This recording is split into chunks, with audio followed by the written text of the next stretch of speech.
भारत का वो खतरनाक हथियार जो 44 सेकंड्स में दागता है 12 रॉकेट। भारतीय नेवी को मिलने जा रहा है महाविनाशक हथियार। समुद्र में अब दुश्मनों की खैर नहीं। दोस्तों, भारत दुनिया में तेजी से बढ़ती सैन्य शक्तियों में से एक है। हमारा देश अब क्षेत्रीय सीमाओं से आगे बढ़ते हुए ग्लोबल पावर बनने की ओर अग्रसर हो रहा है। देश की मजबूत सेना के पास कई बेहद ताकतवर हथियार हैं, लेकिन सेना के पास देश में ही विकसित एक ऐसा भी हथियार है जो दुश्मन के हर मंसूबे पर पानी फेर सकता है और मुंहतोड़ जवाब भी दे सकता है। आइए जानते हैं कौन सा है वो हथियार और कैसे बढ़ाता है भारतीय सेना की ताकत।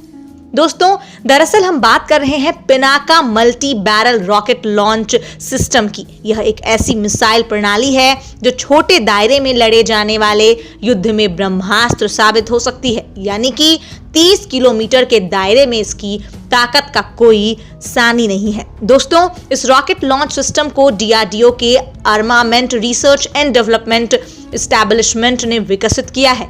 पिनाका 60 किलोमीटर की दूरी में बेहद कारगर तरीके से काम करती है और 3.5 वर्ग किलोमीटर क्षेत्र में एक साथ दुश्मन के कई ठिकानों को नष्ट कर सकती है। दोस्तों, जानकारों के मुताबिक यह मिसाइल 44 सेकंड्स में 12 रॉकेट दागने में सक्षम है।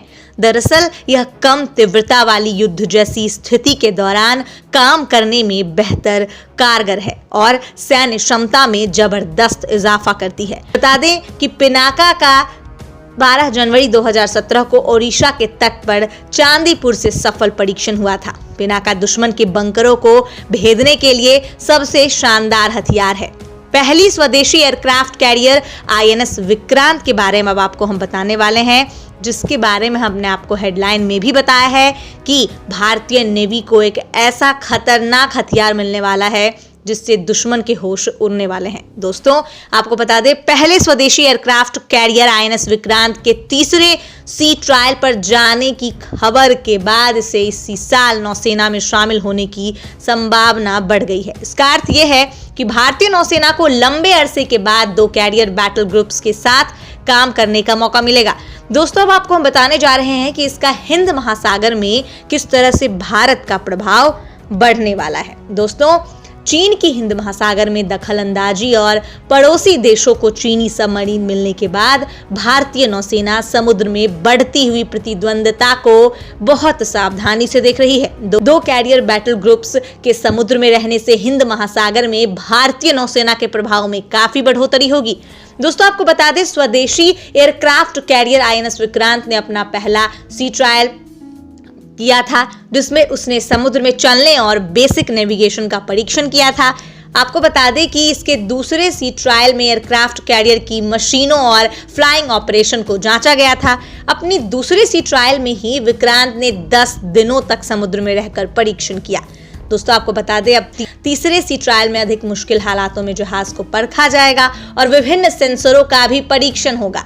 इस सी ट्रायल में नौसेना और डीआरडीओ के वैज्ञानिक भी होंगे। अभी तक के नतीजों से संभावना है कि विक्रांत को जल्द से जल्द इंडियन नेवी में शामिल किया जाएगा। दोस्तों, आपको बता दें, भारतीय नौसेना के समुद्र में चुनौतियों का सामना करने के लिए पूर्व और पश्चिम दोनों की तरफ एक कैरियर बैटल ग्रुप्स की जरूरत होती है। एक कैरियर बैटल ग्रुप्स में एयरक्राफ्ट कैरियर के अलावा 3 से 4 डिस्ट्रॉयर सप्लाई देने के लिए जहाजों के अलावा सबमरीन भी होती है। इस तरह कैरियर बैटल ग्रुप समुद्र में एक ताकतवर बेड़ा बन जाता है जिसे तेजी से पूरी दुनिया में ले जाया जा सकता है। दोस्तों, भारतीय नौसेना में 1987 से लेकर 1997 तक विक्रांत और विराट 2 सीवीजी थे।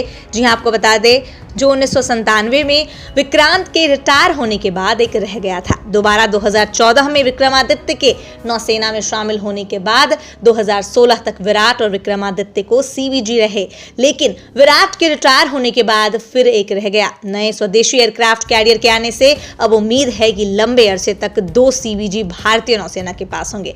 दोस्तों, चीन समुद्र में ताकतवर चुनौती के रूप में सामने आया है। चीन ने न केवल अपनी नौसेना के तेजी से आधुनिक किया है, बल्कि अंतर्राष्ट्रीय स्तर पर भी भारत की तेजी से घेराबंदी कर दी है। चीन का सबमरीन बेड़ा दुनिया में सबसे ताकतवर होने की राह पर है और वह 3 नए एयरक्राफ्ट कैरियर भी बना रहा है। अंतर्राष्ट्रीय स्तर पर उसने भारत को चारों और पाकिस्तान, श्रीलंका, मालदीव्स, जिबूती और सेशल्स में अपनी नौसेना के लिए अड्डे कायम किए हैं। बांग्लादेश को चीन ने 2 सबमरीन्स बेची हैं और अब वो वहां सबमरीन बेस बना रहा है जहां चीनी नौसैनिकों की स्थायी मौजूदगी रहेगी। दोस्तों आपको बता दें, म्यांमार को भी चीन ने एक सबमरीन दी है और वहां भी चीनी नौसैनिकों की मौजूदगी रहेगी। हिंद महासागर में चीन सबमरीन की मौजूदगी कई बार देखी भी गई है और समुद्री डाकुओं से सुरक्षा के नाम पर चीनी जंगी जहाज अरब सागर में लगातार रहते हैं। ऐसे में 2 सीवीजी से भारतीय नौसेना ज्यादा प्रभावी ताकत के तौर पर उभरेगी। जी हाँ दोस्तों, और आपको हम बता देना चाहते हैं कि जिस हिसाब से अभी भारत और चीन के बीच गतिविधियां हैं, उस हिसाब से भारत को अपनी तीनों सेना को और मजबूत करने की खासा जरूरत है और भारत इस पे जुट भी गया है। जी हाँ, आपको हम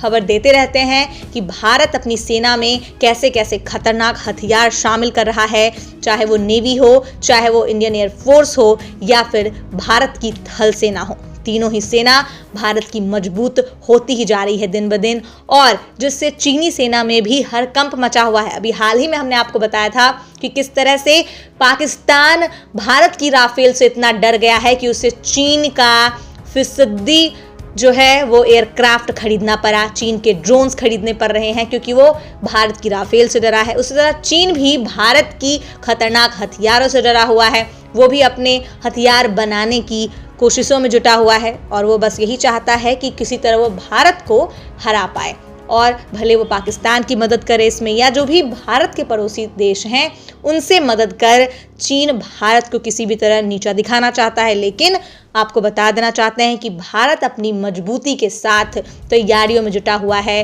तीनों सेना को इतना खतरनाक और ताकतवर बना रहा है कि चीन और पाकिस्तान जैसे देश सोच भी नहीं सकते हैं। तो दोस्तों आज के लिए बस इतना ही। ऐसी ही खबरों के लिए आप हमें ज़रूर देखें, हमारे चैनल को सब्सक्राइब कर दें अगर आपने नहीं किया है तो, और अगर ये वीडियो आपको अच्छी लगी तो लाइक का बटन ज़रूर दबाइएगा। धन्यवाद। जय हिंद।